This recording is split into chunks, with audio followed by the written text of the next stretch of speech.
Conclave. If you are a Catholic, how would you feel if you've discovered that you have been deceived by the church all along?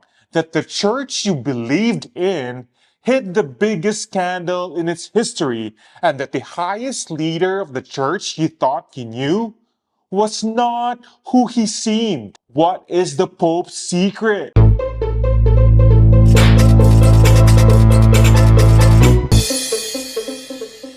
I really thought that Conclave would be boring as hell. I don't have any clue about the movie other than it stars Voldemort. Most likely because the poster shows someone dressed as a pope, I thought it would be a documentary about the Vatican, which would not be interesting to me. Boy, was I wrong, Conclave is a blast. Conclave started slow. At first, I wasn't really into the story, but it gradually progresses and draws you in. Conclave is about the Pope's death, which leads to a papal conclave tasked with choosing the next Pope. This process is filled with political maneuvering as the cardinals debate who should be the next leader, and it also highlights the challenges faced by the individual overseeing the spiritual side of the selection.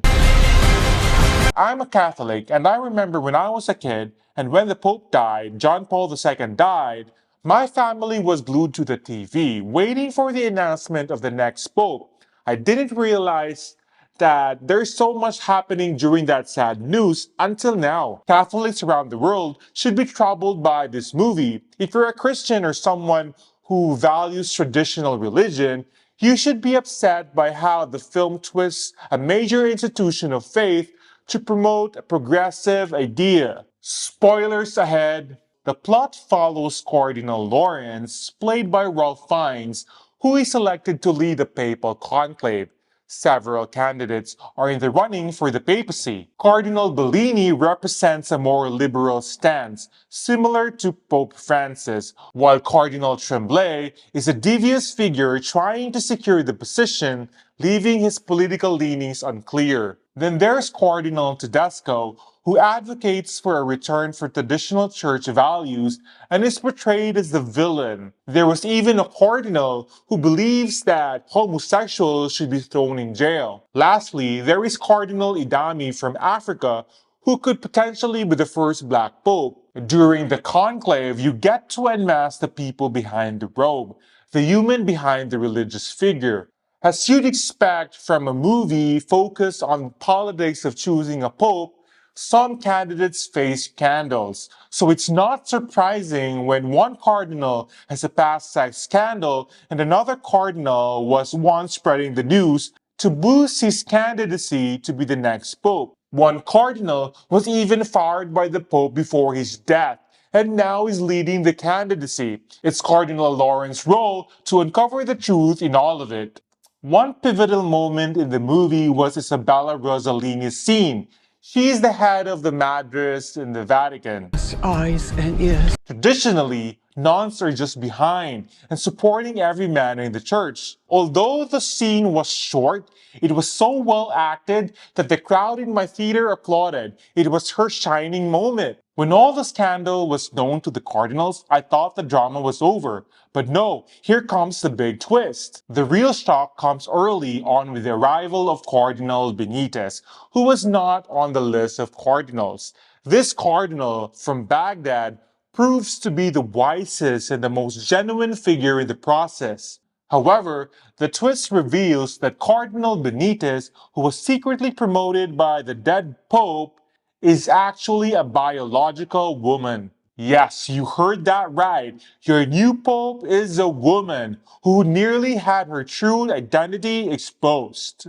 Thankfully, Cardinal Lawrence had kept this information hidden from the public, or at least that was the movie suggested. When Cardinal Lawrence was investigating the past of all the cardinals and discovered that Cardinal Benitez had declined the surgery in the past, so he was curious. When confronted about the medical procedure, Cardinal Benitez revealed that the procedure was actually the removal of her uterus. During a routine appendectomy, Cardinal Benitez learned that he had a uterus and a female reproductive organ. After this discovery, Benitez consulted the late Pope, and the plan was to remove the uterus.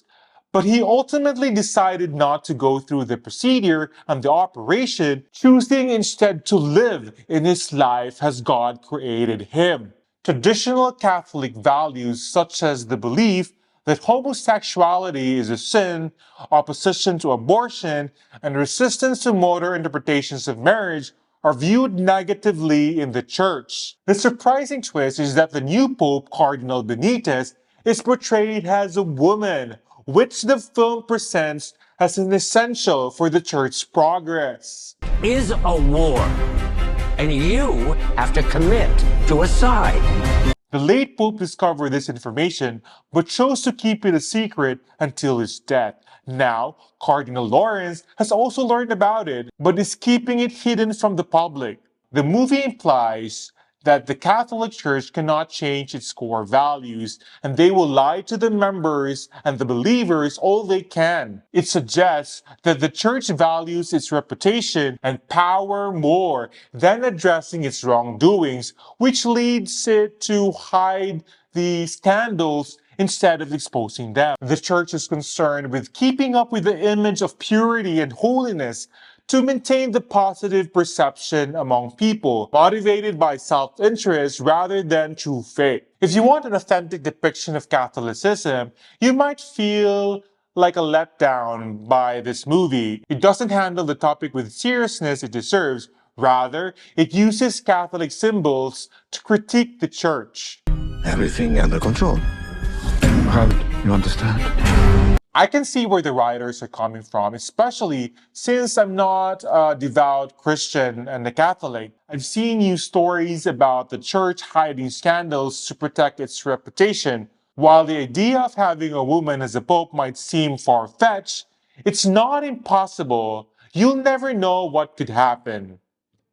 If you like content like this, please like this video and consider subscribing. And as always, thank you for watching and see you next time.